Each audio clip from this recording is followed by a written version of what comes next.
recognize that it is 6:30 in the middle of the week, uh, in the middle of the winter. So we appreciate you all taking the time to join us this evening. We're here to discuss winter and managing our mental health in the face of COVID-19. Winter is sometimes difficult for people every year, right? With seasonal affective disorder and just lower moods. But this year we face a unique challenge in that there's COVID-19. And so Kate and I co-created this talk in hopes that we can provide some really practical, simple tools to help you navigate COVID-19, especially during the winter months. All right, so our means of introduction, my name is Shannon Graham. I'm a licensed clinical professional counselor at Chesapeake Mental Health Collaborative, where I also serve as assistant director. And I'm joined by my colleague, Kate. What do you guys usually experience during the winter months? As far as your mood, right? Maybe your thinking, your behaviors. What's a typical winter like for you, right? So as therapists, we work with a range of clients, different ages, races, genders, and overwhelmingly we hear a lot of the same things when it comes to winter, right? So people usually experience less time outdoors, less time with friends, right? So less socialization, less daylight, less motivation to leave the house, right? And therefore increased lethargy, more screen time, more Netflix and chill. I think Katya or Susan mentioned comfort eating, and also increased pressure due to the holiday season, right? So this week in particular, I've heard a lot of clients talking about financial stressors, not being able to afford nice gifts that they would like to give family and friends, right? Pressure to decorate, pressure to host. So there's all of these factors that contribute to what can be a pretty stressful season for some, right? And of course, there's positive memories associated with the holidays, but generally it can be a stressful time, right? So again, typically winter can be difficult for many. And then what makes this year different, right? Obviously, COVID-19 is a huge curveball that we're all trying to navigate, whether we typically suffer from seasonal affective disorder or not, right? COVID-19 has definitely made this year different, and therefore we're gonna have to adapt. We're gonna have to adapt our wellness routine. We're gonna have to adapt our expectations for ourselves and others. And Kate is going to introduce our first concept, which is making the mental shift as we move into the winter season. So the first reflection question we invite you to reflect on in your own time is, how am I adapting to the change in season? How am I adapting my wellness plan to that? And Kate was speaking to that question. If you were unable to hear her, we invite you to reflect on that further in your downtime. All right, so as Kate and I were preparing this talk, we both recognize that we attend many psychoeducational lectures and webinars, and oftentimes they're great, but we walk away wondering, what is it that we actually learned, and what are some applicable steps that I can take right now to improve my life? So with that being said, we want to focus the bulk of today's talk on practical tools and concepts that you can hopefully immediately apply, right? So we won't spend a ton of time on research and theory, and more we'll focus on behavior and action items, all right? So the first concept, integrating hygge. Integrating hygge. You might be saying, who, what? Hygge, even though it's spelled Hygge, it's pronounced hygge. And what you see here is a chart of countries. Can anyone guess what this data represents on the chart?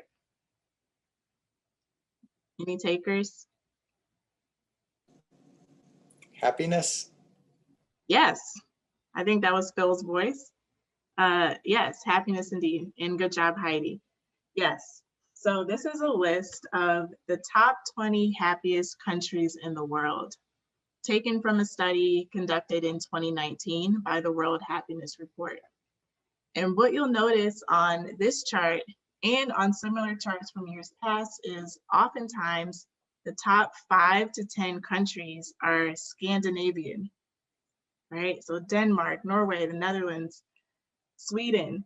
Time and time again, these countries rank as one of the happiest countries in the world. What I find most ironic about that is Denmark in particular, for example. Denmark has notoriously long, cold, wet, and dark winters. On top of their really long winter season, about half of their days, 179 days of the year, are rainfall days, right?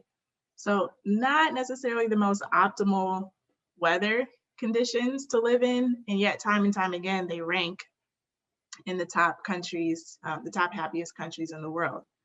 So this begs the question, what is it that these people are doing in Scandinavian countries, in New Zealand and Canada? What are these people doing? What are they practicing that would lead to such consistent happiness reports, right? So one of those concepts is called hygge. Hygge. And before we dive in, I just want to make a couple of quick points. Number one is when it comes to mental health, we believe at Chesapeake Mental Health Collaborative, we generally believe that mental health extends beyond psychotherapy, right? So I am a therapist, Kate is a therapist. We love and support the idea of counseling, but we're well aware that so much of our wellness takes place outside of a 50-minute counseling session each week. And so hygge is a great example of how we can extend our understanding and care for our mental health outside of psychotherapy or outside of medication, and start to integrate our wellness into our home outside of the counseling environment. There are many sub-concepts related to hygge, but today we're going to focus on 2 for the sake of time. If you're interested in learning more, we have a resources page that will give you more information. But today we're going to focus on hominess and comfort and gathering togetherness. All right. Hygge. So looking at this picture, I invite you to share in the chat box or verbally, or maybe even in your mind, what are some words, images, feelings, maybe even memories that come to mind when you look at this picture? Comfort, Tyler says comfort. Cozy from Heidi. Relaxation, yes. Warm. Warmth, yep, absolutely. Absolutely. So I chose this picture, candles bring warmth, yes. I chose this picture because it really embodies the whole concept of hygge, right? So hygge doesn't quite translate well to an English word, but you guys hit it right on the head. It's more about the energy and the vibe that it evokes, right? So coziness, comfort, warmth. And one way to practice hygge or to integrate it is by making your physical space more warm, cozy, and homey, right? So I've listed here on the slide some really quick and easy ways to do that. Candles are huge in Denmark, right? Again, we're talking about one of the happiest countries in the world year after year. Candles. Denmark consumes one of the highest number of candles in the world. I was reading earlier this week that not only do most people in Denmark burn candles each day, they often burn 4 or 5 candles at a time, right? And often fragrance-free scents, right? So candles that don't have scents. Warm light, right? Fireplace, good food, hot and cozy drinks like the one pictured here. Decor that's both soft to the eye and to the touch. And finally, warm, comfortable clothing. So today, just for you guys, for this audience, I put on my favorite sweater. It's super cozy, oversized. It brings me so much comfort. And I love it so much that in the middle of July, working from home this year during the pandemic, I would sometimes wear this sweater during my telehealth sessions because it just instantly brings me comfort and peace and calm, right? Another quick anecdote is on candles. So back in the day when we actually saw clients in person, indoors in our office in Towson, one of my colleagues gifted me with 3 tall, beautiful white candles. And I placed these candles on my coffee table, which is directly in the middle of my office. It was during the winter months. And what I recognized pretty quickly is that clients immediately would comment on the candles when they walked in for a session. I noticed a change in body language, just kind of a release. I noticed the energy in the room was warmer and more comfortable just by inserting these 3 beautiful white scent-free candles, right? So even in clinical practice, we see the difference that lighting a candle makes. I'm gonna hop to the next slide for time, which, again, with these reflection questions, we invite you to think about how might you make your home more hygge, right? Again, a non-traditional mental health concept. We're not talking about cognitive behavioral therapy or DBT, but we're talking about how do you make your physical environment an extension of warmth and coziness to help the winter months feel a little bit more enjoyable. So I pulled this from the internet because I thought it was a great practical way to give you ideas on how you might go about doing that. I have a client now. She gave me permission to share this with you guys tonight. She's in her mid-40s. She lives by herself, and she has really, really embraced this concept of hygge, right? She historically suffers from seasonal depression. It's just a rough time for her in general, but she has taken this concept and run with it. We met yesterday and she told me she's gotten a blanket, like one of those shaggy blankets.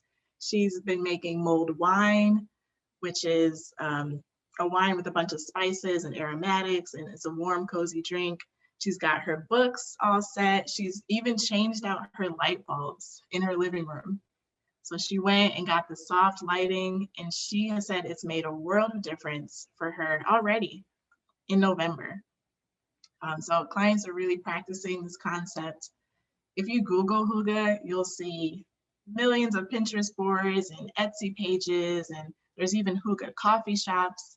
So it's a cultural practice that's very popular again in Denmark and other Scandinavian countries, but one that we can easily adopt here in the US that makes a big difference in our mood. All right. So concept number 2, I'm just going to check the chat box to make sure I'm good. Great. Oh, thank you, Tyler, for that comment. All right, so the second concept of hygge that we're going to focus on this evening is one of gathering and togetherness. So pictured here are lyrics from a very popular gospel song. And what I love about this song is that it emphasizes that we need each other to survive.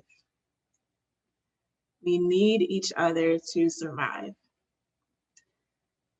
In my personal practice, or should I say professional practice, I often work with millennial professionals. And what I hear time and time again is, I don't need anybody. I don't trust people. I'm good all by myself. I don't need that many friends. I'm good. Kind of this attitude of independence, which is not inherently bad, but it does make me question, what about a sense of community, right? Kate alluded to how we've evolved over time, and we've always been creatures of community, right? Small tribes, family system, we need each other to survive. And hygge really emphasizes this as a cultural habit. right, to be integrated into daily living. So unless you've been living under a rock for the past year, you might be asking the question again, what about COVID? What about COVID-19, right? Valid question. COVID has placed restrictions on us that are new, and it does make gathering more of a challenge than it has been in years past, but there's ways to navigate that, and I'm gonna get to that in just a second. I do wanna share first a quick quote that I think is just very powerful. So this quote comes from Mike Viking. Please forgive me, Mike, if I mispronounced your name. Mike is the CEO of the Happiness Research Institute in Copenhagen. Right, so his job as both a leader and a researcher is to find out what makes people happy. He also is the author of this book, which I highly recommend. The Little Book of Hygge is on Amazon if you're interested. And from this book, I pulled a quote. In all the work I have done within the field of happiness research, this is the point I am surest about. The best predictor of whether we are happy or not is our social relationships. It is the clearest and most recurrent pattern I see when I look at the evidence on why some people are happier than others. The clearest and most predictable pattern. So we think about money, location, physical appearance. None of these things compare to the value of social relationships when it comes to a direct correlation to our happiness. So again, Kate and I invite you to embrace this concept, even in the midst of COVID, and to not isolate, especially during the winter months. Okay, so how do we do that? Right, this all sounds good, but practically, how do we gather? We're in the middle of COVID, we're in the middle of a pandemic. So we want to emphasize this idea or phrase, low risk, not no risk. Low risk, not no risk. All right, say it with me. Low risk, not no risk. Thank you. Thank you. Right, so again, us therapists, we work with a range of folks. There are people who are super conservative, scared to even check their mail, right? Afraid to catch COVID. And there are people who are wilding out, acting like we're not in a pandemic, right? We invite you to fall somewhere in between. Right? So low risk, not no risk. Can you identify 2 to 5 people who you actually feel comfortable being around? Right, 2 to 5 people. If you can, if you have pen and paper, perhaps you can write those names down now. If not, later on is fine. But identifying 2 to 5 people who you feel comfortable around. Now, this is with proper safety precautions in place, okay? For those who work with me either clinically or know me personally, I am very COVID conscious. I am a big mask wearer and a big social distancer, physical distancer. And I still really believe in seeing people in person and hanging out as long as we're safe, okay? The CDC does not say lock yourself in your house, never come out until we have a vaccine and this thing is gone. That's not the recommendation. The recommendation is to practice proper safety precautions. So if you are someone on the call and you're struggling with socializing, maybe you're really anxious about COVID, or maybe you're just a loner, we invite you to challenge that thinking of no risk and to adapt more low risk practices, right? Some more reflection questions. Who are your go-to people? Who's your tribe? Who's in your squad? Who could you call up to go on a winter walk with? Right? Who can you call up just because you're bored and you want to hang out? Right? Or who can you call on FaceTime without having to plan weeks in advance? Having a set number of people that you can go to like that is going to be crucial for surviving the pandemic winter and fostering a sense of community. All right. We also, yeah, is there a question? Oh no, can you hear me, Shannon? Yes. Okay. Yes. Yep, I just wanted to add, oh, thank goodness. Okay. Just wanted to add to Shannon's point too around this, that we also wanted to make sure that we emphasize that if there's a reason that you can't leave the house, or that in terms of you are falling on the end where you are feel more that it's in your best interest to stay safe, revisiting some of that early pandemic coping. So whether it's starting up Zoom game nights again, or Netflix has this watch party feature where you're watching with people. So it's not quite the same as being in person, but really, I think sometimes it can feel daunting when you can't see people in person, to feel like, well, I'm just going to isolate even further. So really pushing yourself to get creative with what the options that are available are. Yes, absolutely. Absolutely. Yeah, thinking back to early pandemic, March through May, it seems like 5 years ago. I promise it was this year. I personally remember it, lots of Zoom calls, Zoom happy hours, Zoom game nights, like Kate said, Netflix watch parties, Hulu watch parties. So just revisiting some of the strategies you used to get through the earlier pandemic days, it might be good to dust those off and re-engage this winter. So thank you, Kate, for that addition. All right, hopefully your audio is a little bit better this time, Kate. Take it away. I hope so. Thanks for hanging in there with me, everybody. So we're thinking about our toolkit and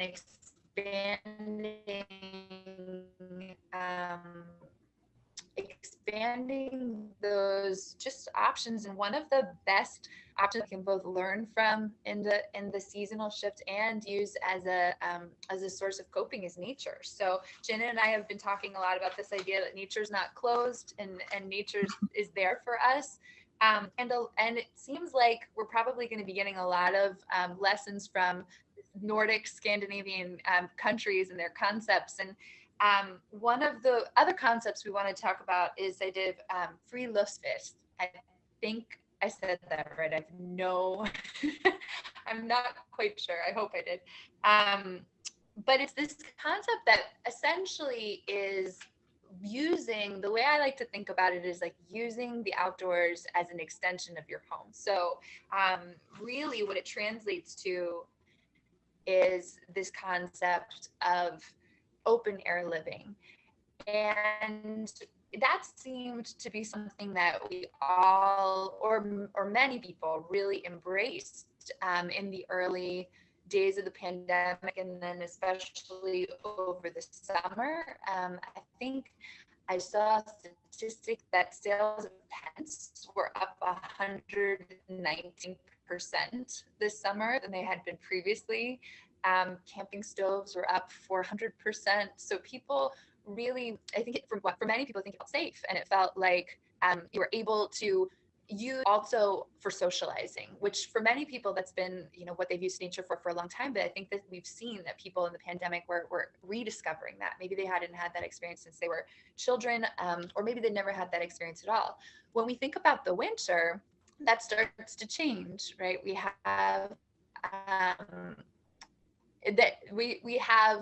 the obstacles that you all mentioned at the beginning. If it's cold, or it's dark, or it's wet, or whatever it might be. But what's really encouraging about this concept of this idea of open air living is that for Nordic cultures, it's cold there, right? This is not, this is not an island country that is always experiencing sunny 90-degree weather. It's cold there. So when they are really putting their money where their mouth is around this idea of getting outside. And what that means is it also, you're going to hear us say this a lot, it's just a perspective shift. So what would it be like to really start thinking about nature? And I'm sure many people on this call already do, but thinking about nature as an extension of your home. So thinking both about, what is the nature that is available to you? What is the nature that's around you? And if we expand our concept of nature from needing to think about it being the Grand Canyon to just being a little patch of grass outside of our home or the local park, or maybe even something as simple as keeping your windows open. So shifting our idea of nature first and foremost, but then also finding ways to integrate something that might be done, traditionally in our living room into our outdoor environment. So just offer an example. My father actually purchased and I think this has been happening a lot, but a projector, and had turned, he loves watching sports. He turned his backyard, he got a little projector and screen, and normally that would be something he'd be doing in the house. I don't think he's ever done that outside before, but just turning this space that we used to think about as just that's where we have barbecues into an extension of his living space on a day-to-day basis. So we really want to encourage using the outdoors as a tool for what Shannon was talking about, socialization. So really getting creative, and if you have a pen and paper, thinking about what some of those things might be for you. Maybe it's something as simple as seeing the Starbucks that's open and working there, if you're in a position to do some of your work virtually where you don't need that much confidentiality, doing that outside, or going out on your balcony and watching the sunset. So using nature, one, as a way to connect with those around you, but then also as a tool in and of itself. So we know there are so many benefits to nature, and there's just an entire body of research around that. If you're interested in knowing more, we can provide you with those resources, but there's an entire body of research around the benefits that we get from being outside. But I think the first perspective shift is really viewing outside as an option to begin with. So this is a quote from an article on this concept of open air living. If you have time to watch Game of Thrones on Netflix, you also have time to be outdoors. It's a matter of making choices. And I think in the summer, because we have the long warm days, it doesn't really feel like as much of a choice, and sometimes, or as difficult of a choice. Sometimes you can have that time after work and it's easy to go for a walk. So it might be really about, in the winter, prioritizing, if I do get 30 minutes to be outside walking, I'm going to really take that time and make sure that I use that little sliver of daylight that I do have. The next, can you still hear me, Shannon? Yes. Yep. Sure Okay. can. So we want to also really think about nature, as connected to this idea of connecting to those around us, but just as a resource in and of itself. And we've got a little clip really for thinking about nature RX, nature as a prescription, the way that we would use any sort of medication or supplement that would be good for us. It's kind of a little comical take on it, but I think yes, it's a little cheeky, but hopefully you enjoy it.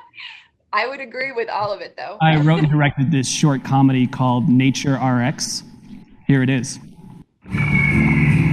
Hi. Are you feeling tired, irritable, stressed out? Well, you might consider nature. From the people that brought you Getting Outside comes prescription strength Nature, a non-harmful medication shown to relieve the crippling symptoms of modern life. Nature's recommended for humans of all ages, and it's great for pets too. Nature can reduce cynicism, meaninglessness, anal retentiveness, and murderous rage. In clinical studies, Nature is proven to decrease work-induced catatonia. Caution. Nature may cause you to slow down, quit your job, or seriously consider what the you're doing with your life. Do you have trouble being even mildly uncomfortable? Nature may not be right for you. Side effects may include spontaneous euphoria, taking yourself less seriously, and being in a good mood for no apparent reason. So ask your doctor if nature is right for you. Thank you.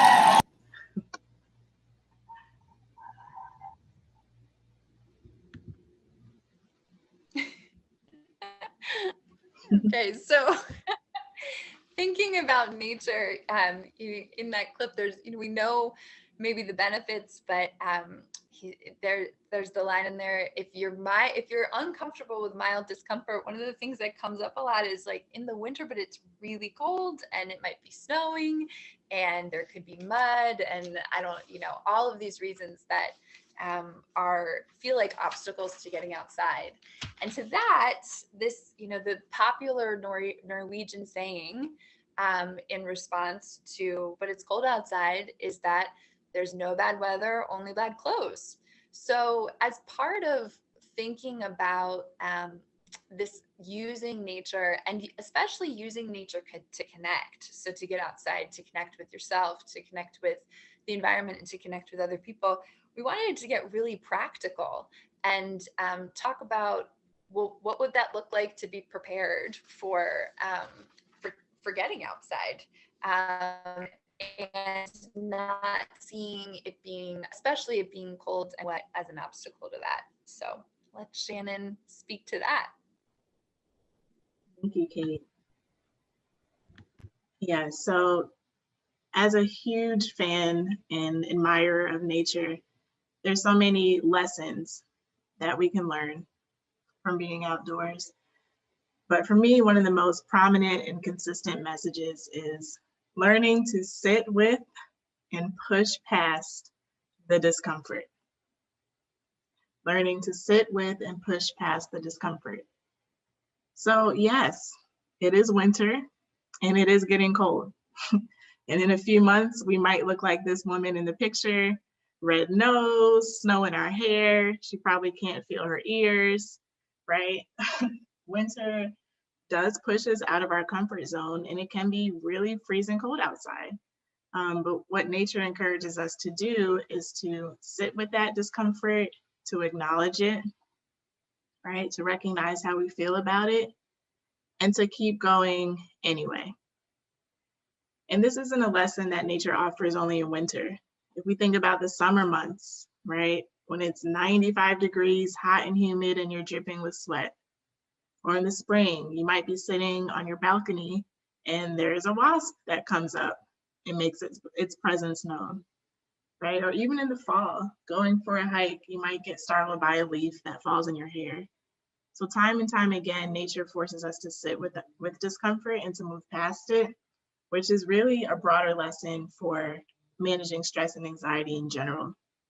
So we encourage you to recognize that, yes, you probably won't feel like going outside when it's cold. And yes, it's a lot easier to sit with a blanket and watch Netflix, and you'll be okay, right? And we're able to survive the colder months.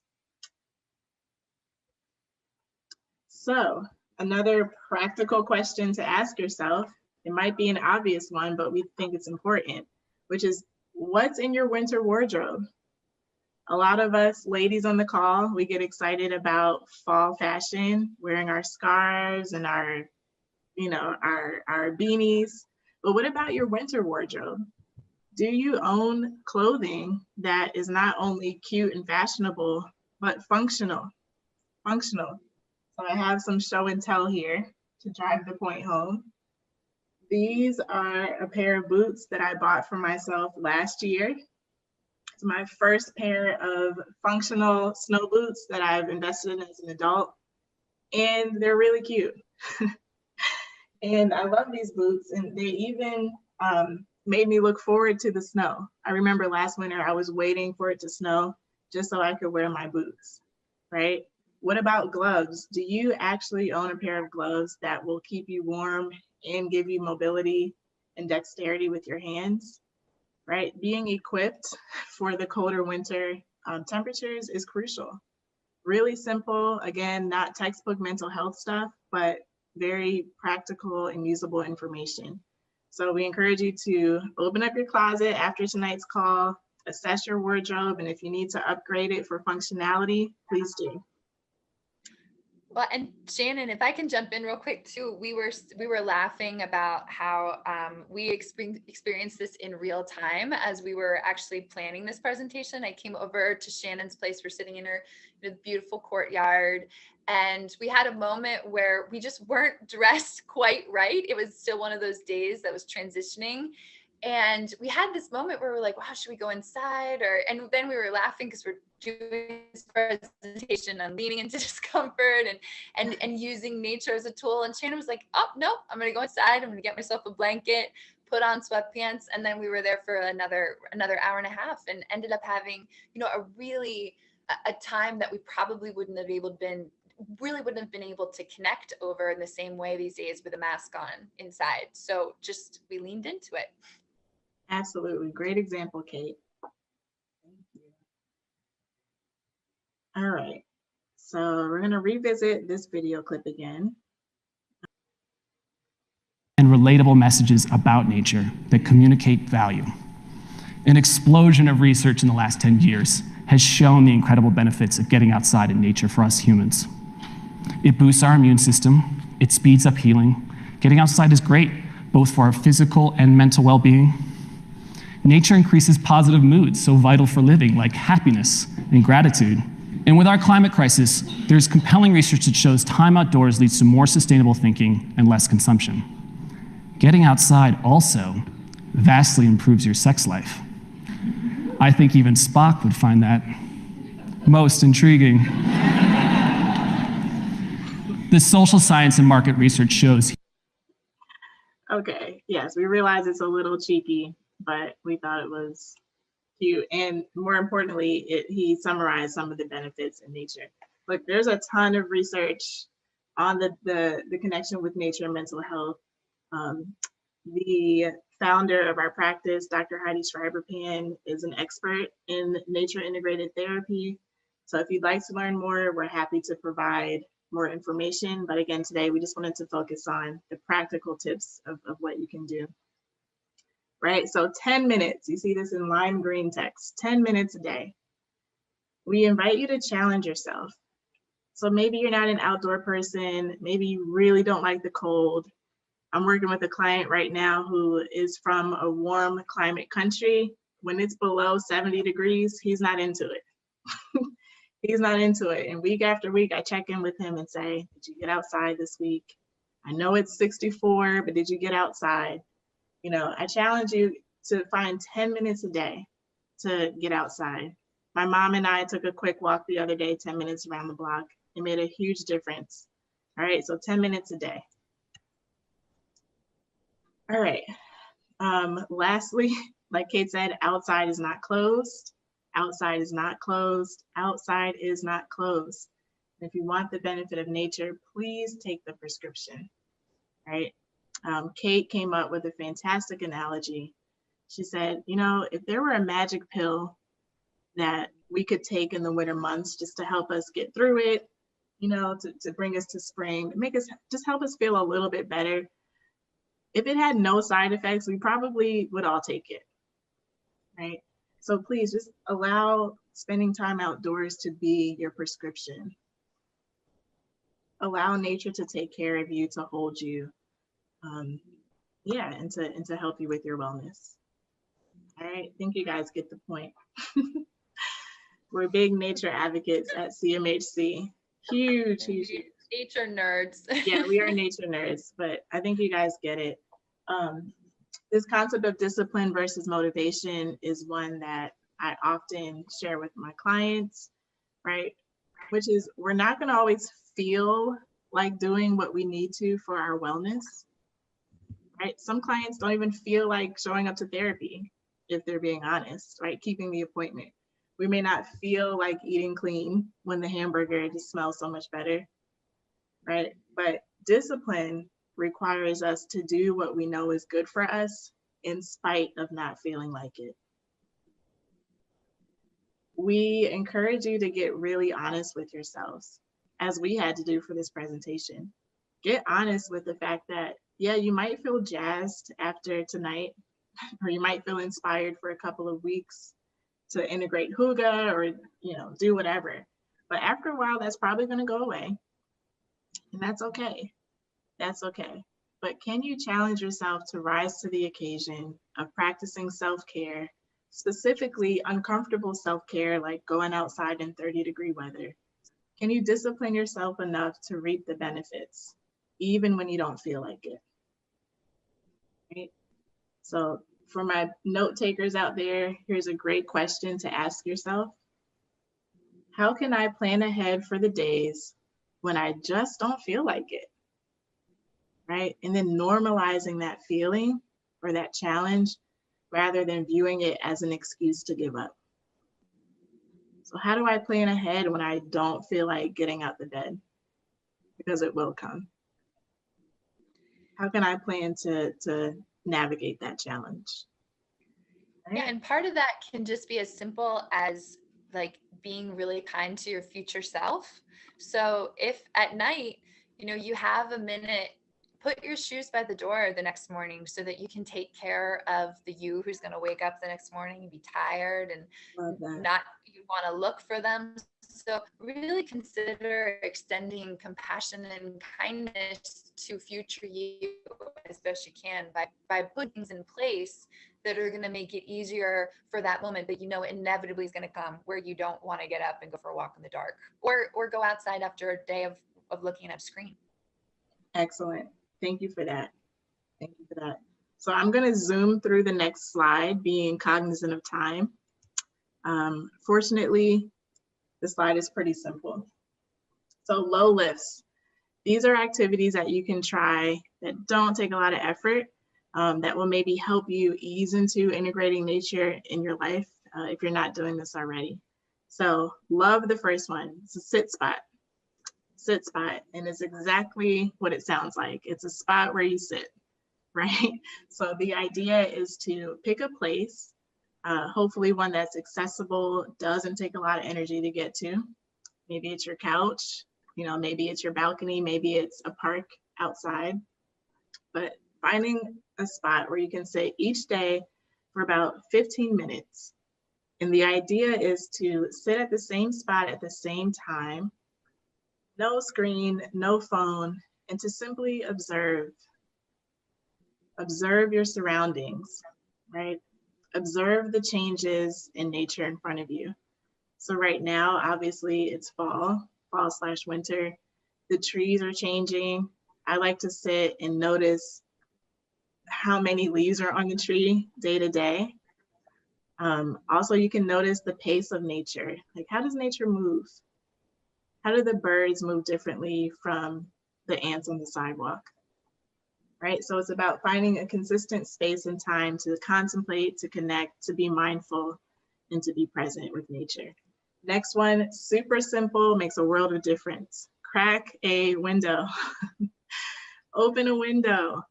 Many of us are working from home or even just living from home more than we ever thought we would. And what I found in personal and professional experience is just opening a window, even when it's cold, to allow some air in. Huge, huge, huge payoff. We get the benefits of hearing nature sounds like birds, maybe wind or rain. We also are reminded that there's a world outside of the four walls that we live in during the pandemic, right? So super important. And obviously there's fresh air benefits as well, physically. All right, tending to plants. So recently I learned about a branch of therapy called horticulture therapy. And the whole therapeutic modality is dedicated to helping people care for plants and the therapeutic benefits that grants us. There's a whole certifications, therapists who only specialize in horticulture therapy. Caring for plants is very therapeutic. Let me know in the chat box if you're a plant mom already or a plant dad. Let me know. Maybe put your plant's name in there. Hilton Carter, I put his Instagram handle here. He is a renowned plant stylist and plant advocate. He's an African-American man from Baltimore, Maryland. Follow him on Instagram if you need some plant inspiration. You won't regret it. All right, and then the last little lift is allowing water to soothe. Warm baths, hot showers. I could go on and on about the benefits of immersing ourselves in water, but we're short on time. I do want to drive home this idea of water play. 5 minutes of mindful water play, right? Again, practical tips. So what this is, grab a bowl of water, hot, cold, warm, and or allow a running faucet to drip over your hands. And the idea is that you're just gonna play in the water like a child. If any of you have young kids or young cousins, you will know that washing hands with a small child is an adventure. They love it. They splash water, they wanna fuzz up the soap, but just allowing ourselves to play more as adults while reaping the benefits of the soothing nature of water in our hands is a great, free, practical way to integrate nature without going outside. So engaging the five senses, you know, a pop quiz from school, if you can name your five senses, hopefully. You know, our sense of sight, sound, touch, taste, smell. And maybe right now, even just as I'm talking about them, thinking about the sense that you tend to lean into the most, and maybe the sense for you, just to be thinking about it in your mind, feel free to put it in the chat too. Maybe the sense that you kind of ignore the most, maybe if there's one that you don't tend to really think about too much or really nurture. So just keep that in the back of your mind as we're going through the five senses. So our first sense that we really want to be able to lean into, especially this winter, is the sense of sight. And we know, I think it's the first thing that comes up when we talk about the winter, maybe aside from it being cold, is that it's dark. And one of the reasons this particular topic really excites me is because there's a ton of research around, well, the reason we feel sad in the winter, SAD, seasonal affective disorder, just lowercase sad, there can be a lot of them, but one of the biological reasons is that in order for our body to make serotonin, which, you know, we think about as that chemical in our brain that gives us a sense of calm and well-being or lifts our mood, in order for that to happen, we need bioavailable light. So vitamin D is what we think of when we talk about the sun. And the best way for us to get vitamin D, it's in a lot of food, it's in leafy greens, it's in proteins, animal proteins, it's in eggs, but the number one way we were meant to get vitamin D is from the sun. And so it's sort of nature's way to get us to hibernate is, you know, having the sun go away. It does make us naturally more tired, more lethargic. And that's because this is time that we're kind of biologically meant to be hibernating. But that can also mean that there's a dip in our mood.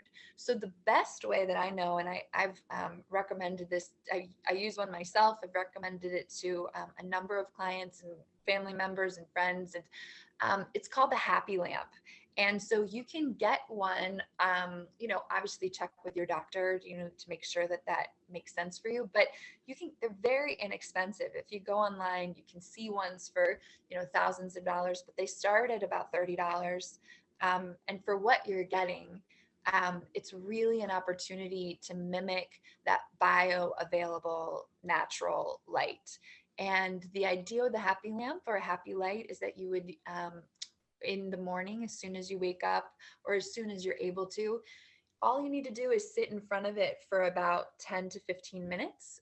They even have visors that you can order online. So if you want to have a visor on, there's got a little light shining onto your face. But the idea is that you simulate in the body that natural sunlight that's going to jumpstart that your body absorbing the vitamin D and then upping your serotonin production. So it's obviously something that, you know, you would need to do regularly to see the benefits from, but it also can be just a great thing to try if it is something that, if you do experience a dip in your mood or just less energy. I've even talked to people for whom, you know, they feel like actually really helps with their metabolism too, because you're getting that vitamin D and serotonin moving through your body, which actually the biggest source of serotonin is in our gut. So, which leads us on to our next sense, which is taste. So the winter is actually a really good time if you have, sometimes it's the fall or what feels like back to school when we go see our doctors, that can be the time, or the spring, but it's a great time to get your vitamin levels checked, because it can also be a time when any deficiencies that you have can show up. So if you are deficient in vitamin D, it's really going to show up over the winter. Two other vitamins or just important supplements to consider, and obviously I am not a doctor, so I say this all within the context of checking with your doctor to make sure if this makes sense for you. But two other great minerals and supplements to check in on would be your vitamin B complex levels. That has a huge impact on mood, especially if you happen to eat less animal protein.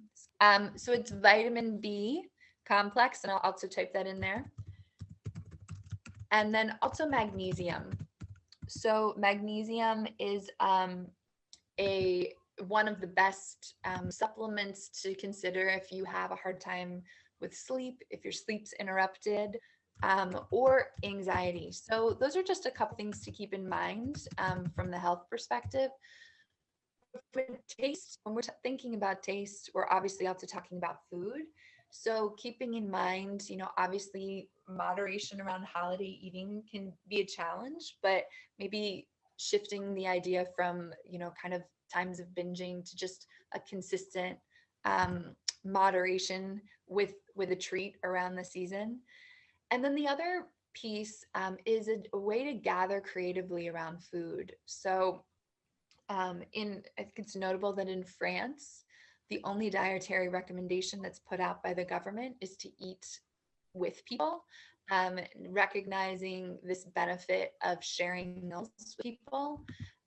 That's not always possible for people in general, but it can especially be challenging during COVID. So really encouraging people to get creative around whether it's a Zoom dinner or, calling a friend while you're eating, or finding ways to gather outside around meals, and leaning into the ways that you might be able to share that with people. And then lastly, just becoming aware too, and this is something that we know, but also the depressive qualities of sugar and alcohol. So if this is a time where your mood tends to go low, just being mindful of the amount of sugar and alcohol that you're consuming. And just a personal aside, if you happen to live alone or away from your family and you're feeling a bit physically isolated, just really encouraging those virtual meals. It sounds so strange, but it makes a huge difference. My dad lives in Nigeria. My sister now lives in Canada. My mom lives in Maryland. And sometimes we're able to have collective meals, even though we're all over the world. So just a personal note to really lean into that recommendation that Kate shared. All right, so touch. So we figured by this point, you might be a little talked out. So we're gonna describe touch through visual images. So I encourage you to check out the screen.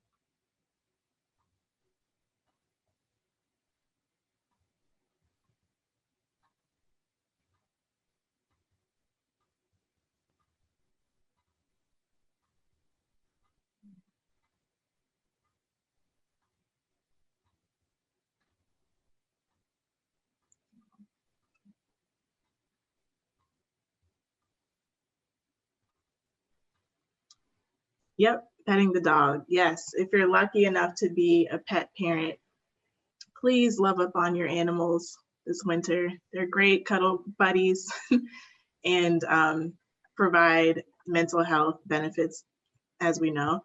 The seashell I thought was interesting, and I put it there inspired by this. So I keep a seashell on my work desk, and sometimes throughout the day I'll just rub on it. It reminds me of a very special trip to a beach from last year. But what's unique about a seashell and anything like it is sometimes our sense of touch can evoke memories, right? Happier times. So if you've lost a loved one, maybe you have a shirt that they used to wear that you could love up on for comfort. right? Or a seashell to remind you of warmer months and happier memories. I also quickly wanted to point out the little spiky balls that are pictured here. I have one, I've been playing with it the entire presentation. This is, I don't know what they're called, they're like tactile balls, but this is a great way to stay engaged on your virtual calls throughout the day. Even if you're not working, it's just a great way to engage with your sense of touch and to integrate play. These are very inexpensive on Amazon. Highly encourage you to consider purchasing if you haven't previously, just as a way to stay engaged on screens. All right, so smell. So we know that smell is one of our strongest senses, right? And oh, Heidi says coffee. No, that one doesn't count, Heidi, but thank you anyway. So yeah, engaging our sense of smell, right? Mulled wine, which I mentioned earlier, which is a warm wine with all these spices and aromatics. Firewood. The other day I had the privilege of being by an open fire. There's just something so comforting about that fragrance. And we also want to recognize, again, people who might be grieving this holiday season, this winter. Maybe your loved one wore a fragrance, a perfume, a cologne. Maybe you buy that fragrance in remembrance of them and to bring you comfort during the holidays. So just a few quick ideas. Again, we're going to move through for time. If you have any other comments or memories about aromatherapy and smell, feel free to put them in the comments. All right, sound. Hopefully I have some music lovers on the call, right? So many people mention that music is a form of therapy. They're absolutely right. So during the winter months, please create playlists that feel good, that uplift you. My husband and I had a dance party on Friday night. It was so fun. We just danced around the house and blasted our music and it felt good. You can do that alone, even if you're not partnered. Lo-fi playlists are really popular during the pandemic. Here's a kind of funky one, stand-up comedy. There's a ton of stand-up specials on Netflix, and that could be a great way to engage your sense of sound and also to boost your mood. Nature sounds, again, shout out to Heidi who's on the call.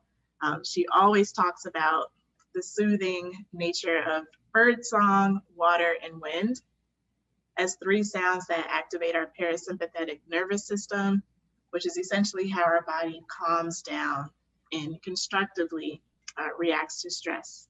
So there's the Calm app, there's a YouTube playlist, there's opening your window. Any way that you can get the semblance of nature sounds in winter, please find a way to do that. The results are hard to argue with, right? Or what about snow beneath your feet? So when you're outside embracing nature, just paying attention to how the snow sounds beneath your feet, or right now the leaves, right? The fall leaves. Yeah, I think that's it for this slide, but sound is a really easy way to lift your mood and your spirit during the winter. Really nothing else that we can say to overemphasize or the idea of exercise and just moving your body. So it feels kind of counterintuitive sometimes when it is dark and cold, but it's just proven time and time again that one of the best lifts for our mood is exercise. And so just putting this reflection question out there, what are realistic expectations of myself? During this season, one of the themes that Shannon and I noticed ourselves coming back to again and again when we were preparing is really a shift in perspective around our expectations. Is this idea of, we have our summer clothes and we have our winter clothes. What's your summer wellness movement routine versus your winter wellness movement routine? Maybe you're doing a lot of exercise in the summer. Maybe it's not realistic to expect yourself to do quite that much in the winter or the same forms. So asking yourself, what feels good to me now? What's realistic with my lifestyle right now? What's realistic with what's realistic with living maybe in closer quarters with people during COVID. So really getting clear from a self-compassionate standpoint, so you're not creating expectations of yourself that then you feel like you can't meet. So but movement is Mhm. huge. It doesn't have to be much. So we're just going to talk about a little bit, some options for maybe get a little inspiration for you.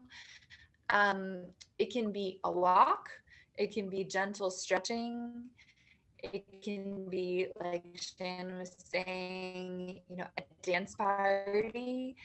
Um, it can be a hike with friends, yoga, tai chi. There's just so many ways to move. And movement are you going to commit to for yourself during this winter? Maybe it's different from what you did before, but really taking it on in a way that feels like you can begin to embrace it.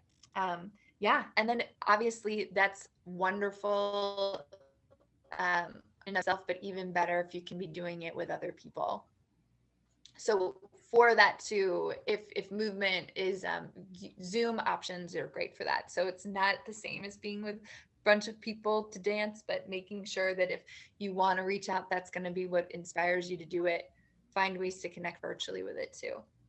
Fantastic. Okay. Yes, especially during COVID. A lot of folks are concerned about gyms closing again, which is sad. But also many gyms are offering virtual workouts for free. So yes, IG Live, Facebook Live, there's plenty out there. Yeah. Absolutely. Okay, and so for our last tool is maybe in keeping with a lot of the spirit of this season, both what we see in the natural world with nature going inward, but then so many religious traditions having this be a time of reflection and a time for, a deepening of our spiritual understanding of ourselves, and I think this year, actually, in some ways, we're set up for that maybe even better if we are spending more time alone or feeling a little disconnected. We want to obviously emphasize the importance of connection with others, but the connection that you carry around with you 24/7 is the connection with yourself. And so going inward during this time can be so fruitful, uh, and finding ways to make meaning of this time. I think that's especially important during COVID. So seeing the winter as an opportunity to reflect, but also really maybe conceptualizing what's going on in your life right now, and how can you start to see metaphors or parallels, or piece back, even maybe taking this time to reflect on what has happened for you over these last 8 months, 9 months of being in COVID. Really taking some time to take inventory of 2020 and the ride that it's been. So we really want to encourage you to engage with whatever spiritual practices make sense for you, to you. If you really think about spirituality as meaning making or connecting with self for a sense of something beyond, whatever that might be. That could be journaling, it could be prayer, it could be meditation, mindfulness practices. There's so many. But I think one of the best options too, that's provided to us by nature, is this idea of letting go of the old, shedding who we were, or maybe things that don't serve us, and making way for something new. That's really what is presented to us with this sense of winter into spring. And in that too, we're coming up on, for many people who celebrate Thanksgiving, this idea of leaning into gratitude. So having a gratitude practice for yourself. And then also Shannon, when we were talking about this, mentioned what I think is taking it to a whole nother level, which is gratitude in the moment. So really in this moment, even as I'm talking, can you ground yourself and find something in your environment, something, even just in this moment, in this particular moment, that you are grateful for. For me, it's just having this office to be in, opportunity to share on this call, feeling a sense of connection, even if that's remote. So asking yourself throughout the day, when can you take those pauses for an in the moment gratitude. And then finally, with this sense of going inward, I think one of the things that really is an opportunity is, if there is a spiritual tradition that you're a part of, that can be wonderful. And there are practices that are built in for you there, or maybe religious practices. But if you don't feel particularly connected to a religious practice or have a spiritual practice, how can you create or design your own rituals for this time of year? I had a friend who just created this beautiful letting go ceremony for herself that involved leaves, and really, she was the author of that. And I think it gave her a real sense of ownership. And then also, if the holidays are hard for you, if you've lost loved ones, or, this can be, a word we haven't used a lot is loneliness. This can be a time of real loneliness for people if you don't feel as connected. How can you reimagine this time of year or the holidays as your own? So maybe what's something that doesn't serve you from a tradition you might have grown up with, or the way that, the holidays might be presented in the mainstream. How can you make that your own and really engage it with your sense of imagination? It's a spiritual muscle. Engage with your sense of imagination to create a sense of going inward that really works for you. Yes, and the always timely reminder, comparison is the thief of joy. Quickly, there's going to be tons of social media posts with holiday pajamas and perfect family dinners and beautiful Christmas cards. And to Kate's point, maybe you're suffering with loneliness this season, right? Maybe you're going through divorce. Maybe you've lost a loved one, or maybe you just don't have a good relationship with your family. We always encourage all the time, please moderate your social media intake, and to remember that it's most likely a highlight reel, okay? The picture might look perfect, but the baby probably threw up right before the photographer snapped it.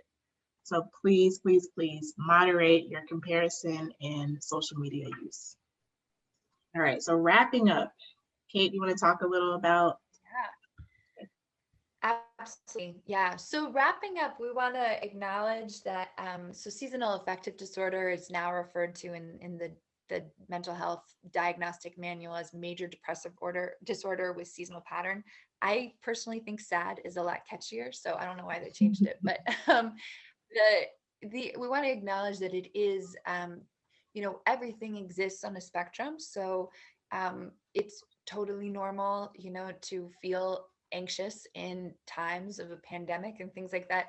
So there's a normal sense of, there can be a normal sense of anything like anxiety, depression, sadness, whatever it might be. But then we also want to acknowledge that there are times where it really does become a diagnosable issue that really deserves maybe a higher level of support. So we just thought it would be important to include a little piece of diagnostic criteria. If you do know someone where, either they or you are accessing a lot of these tools, or just feel like their mood is so low that they can't access some of these tools, really seeing and encouraging them, or encouraging you to connect with a licensed mental health practitioner who can give that extra level of support, because I think there is that fine line between making sure that we are engaging with that discipline that Shannon was talking about, so that we really are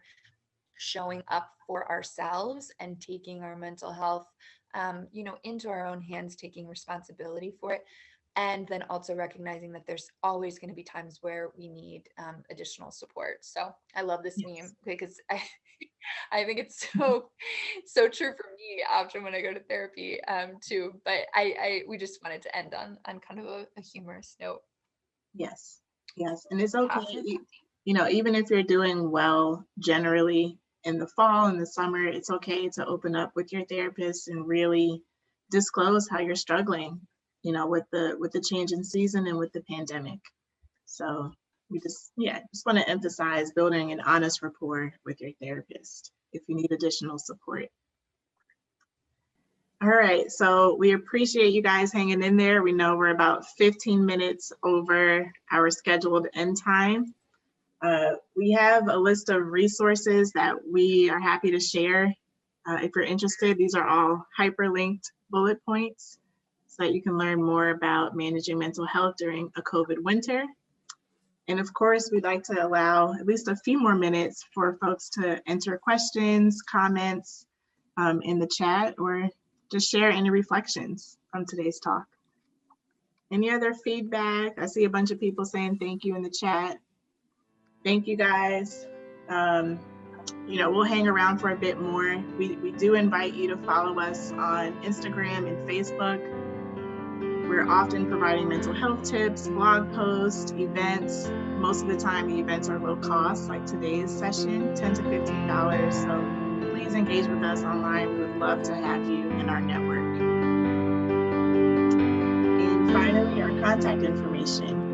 Kate and I provided our email address. If you have any additional questions, comments, or resources that you'd like to share, welcome them.